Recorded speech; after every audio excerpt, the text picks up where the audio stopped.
Assalamualaikum warahmatullahi wabarakatuh. Perkenalkan, nama saya Sinta Harunisa dari Politeknik Negeri Semarang, jurusan Administrasi Bisnis, Prodi Manajemen Pemasaran, nomor absen 26 dari kelas MP2A. Saya di sini akan menjelaskan tentang materi handling komplain yang merupakan salah satu tahapan dalam proses penjualan. Untuk menjadi salesperson yang baik, tentunya kita harus memiliki dasar untuk menjadi salesperson yang baik, seperti product knowledge maupun company knowledge yang kita perlukan untuk meyakinkan pelanggan agar membeli maupun menggunakan produk yang kita tawarkan. Perusahaan mulai sadar bahwa kegiatan pelayanan kepada pelanggan merupakan kegiatan yang penting untuk menunjang kualitas kinerja perusahaan. Mengandalkan produk maupun jasa saja tidaklah cukup untuk menarik pelanggan. Terlebih, membuat pelanggan kembali untuk membeli produk maupun jasa yang kita tawarkan. Dibutuhkan pelayanan kegiatan yang baik untuk menunjang kegiatan penjualan. Wiraniaga sebagai karyawan yang memiliki akses langsung terhadap pelanggan tentu saja mempunyai peran yang penting dan signifikan dalam proses suksesnya kegiatan pelayanan kepada pelanggan. Terdapat 3 fungsi yang dapat diperankan oleh seorang wiraniaga dalam kegiatan pelayanan kepada pelanggan, yaitu sebagai pemberi pelayanan pendukung, menjalankan hubungan baik, serta mengatasi keluhan pelanggan ataupun handling komplain. Bagi seorang wiraniaga, tentunya kita akan menemukan komplain. Nah, komplain pelanggan merupakan hal yang wajar terjadi dalam suatu bisnis. Penanganan komplain pun harus dilakukan secara cepat, tepat, dan antisipatif. Bagi orang yang bekerja untuk perusahaan, kepuasan pelanggan merupakan hal yang nomor 1.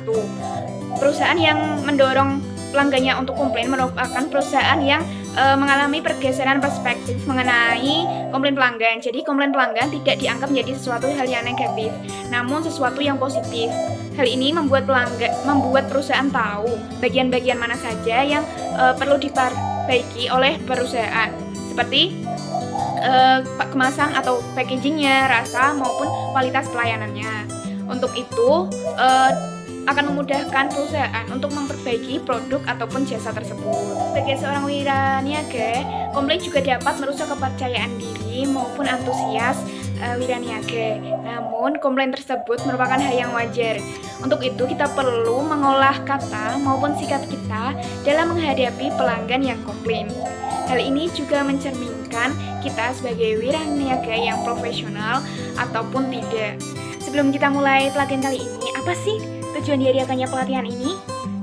Jadi, tujuan diadakannya pelatihan handling komplain ialah diharapkan salesperson dapat memahami pentingnya penanganan handling komplain, serta salesperson dapat memahami dampak dari penanganan handling komplain yang buruk, manfaat, serta langkah-langkah dalam menangani handling komplain. Nah, teman-teman, di sini kita akan mempelajari materi tentang handling komplain. Yang pertama, apa sih itu komplain? Yang kedua, apa saja tipe kategori komplain? Yang ketiga, bagaimana langkah-langkah penanganan komplain? Yang keempat, yaitu manfaat dari penanganan komplain, serta yang terakhir, dampak dari penanganan komplain yang buruk. Sebagai wiraniaga, kita perlu mengetahui pentingnya handling komplain. Nah, apa sih komplain itu?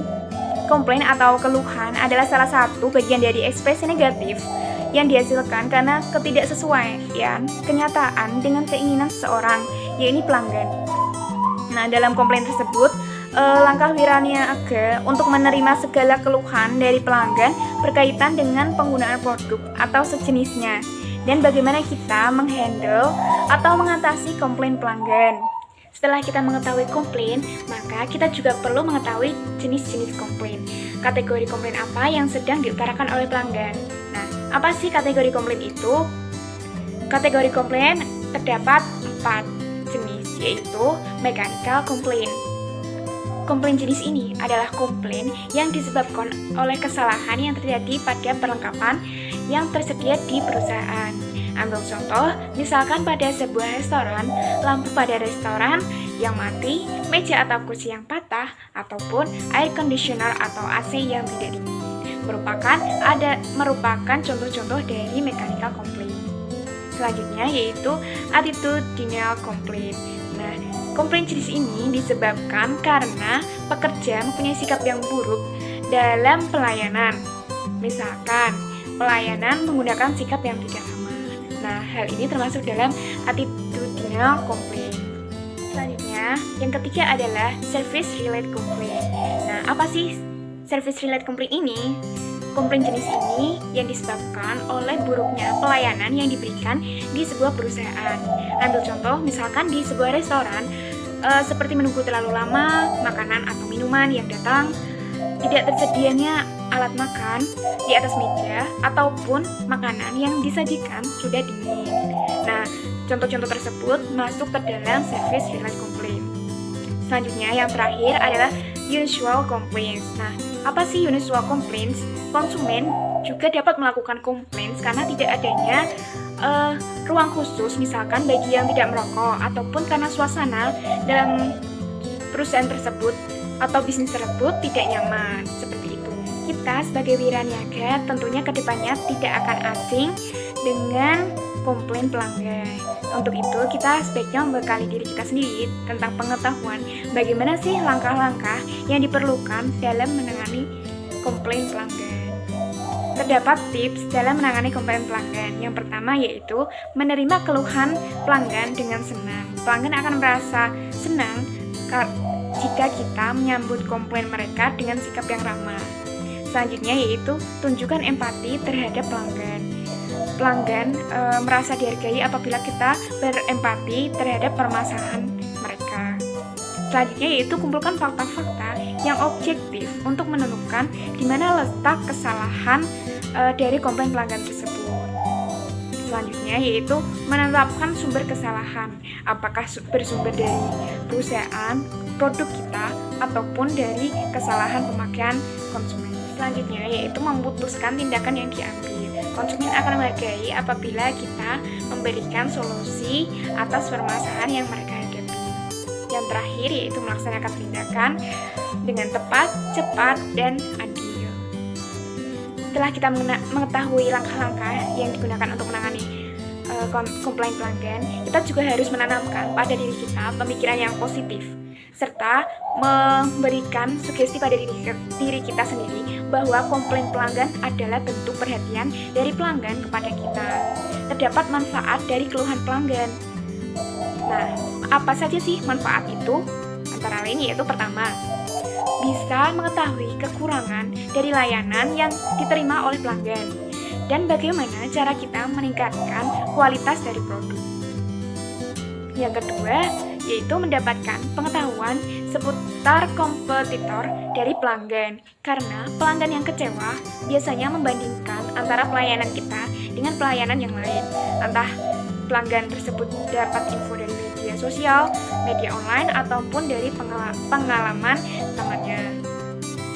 Yang ketiga yaitu meningkatkan loyalitas pelanggan. Pelanggan yang merasa kecewa dengan produk ataupun layanan kita dan melakukan komplain, dan jika kita menangani komplain dengan baik, maka pelanggan akan merasa puas dengan pelayanan kita akan permasalahan yang mereka hadapi.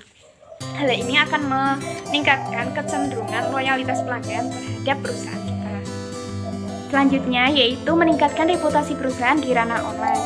Nah, pelanggan biasanya yang menemukan pengalaman serupa di media online, mereka akan cenderung membagikan pengalaman mereka pada suatu permasalahan yang orang lain alami. Jika kita memperlakukan komplain mereka dengan baik, maka hal ini dapat meningkatkan reputasi perusahaan karena mereka menganggap bahwa komplain atau suara mereka didengar dan diberikan solusi yang terbaik. Selanjutnya yaitu mengetahui kebiasaan dan perilaku pelanggan yang menggunakan produk atau jasa kita.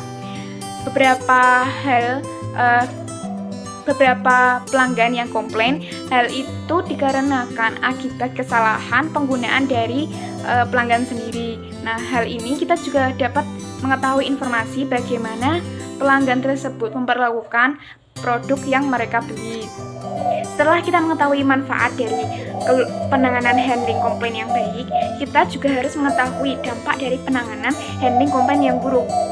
Sehingga diharapkan dalam diri kita tertanam bahwa kepuasan konsumen adalah nomor satu. Sehingga kita perlu sadar akibat apabila kita menangani komplain pelanggan dengan buruk. Lalu, apa aja sih dampak dari penanganan komplain yang buruk?